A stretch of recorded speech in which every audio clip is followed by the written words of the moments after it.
या निवडणुकीचं नेतृत्व हे एक प्रकारे भारतीय जनता पक्षामध्ये मी करत होतो। त्यामुळे या ठिकाणी जो काही पराभव झाला असेल, ज्या काही जागा कमी आल्या असतील, याची सगळी जबाबदारी ही माझी आहे, ती मी स्वीकारतो। मी हे मान्य करतो की कुठेतरी मी स्वतः याच्यामध्ये कमी पडलेलो आहे आणि ती कमतरता भरून काढण्याचा प्रयत्न पूर्णपणे करणार आहे।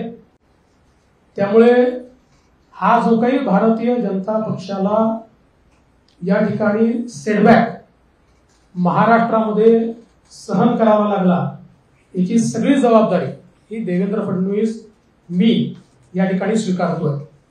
आणि मी पक्षाला एक विनंती अजून करणार आहे, अर्थात भारतीय जनता पक्षामध्ये पक्ष सगळे निर्णय करतो की आता मला विधानसभेकरता पूर्ण वेळ त्या ठिकाणी उतरायचा आहे। त्याच्यामुळे मी भारतीय जनता पक्षाच्या शीर्षस्थ नेतृत्वाला ही विनंती करणार आहे की त्यांनी मला सरकारमधनं मोकळं करावं आणि पक्षामध्ये पूर्ण वेळ काम करण्याची त्यांनी संधी द्यावी, जेणेकरून ज्या काही कमतरता राहिल्या आहेत त्या कमतरता पूर्ण करण्याच्या दृष्टीने मला माझा पूर्ण वेळ देता येईल। अर्थात बाहेर राहिलो तरी सरकारमध्ये जे काही आम्हाला करायचं आहे ते आमची टीम करेल, त्याच्यासोबत मी असणारच आहे। या संदर्भात लवकरच पक्षाच्या वरिष्ठांना मी भेटणार आहे आणि मग त्यांच्या सल्ल्याने ते जे सांगतील त्यानुसार पुढची कारवाई मी करेन।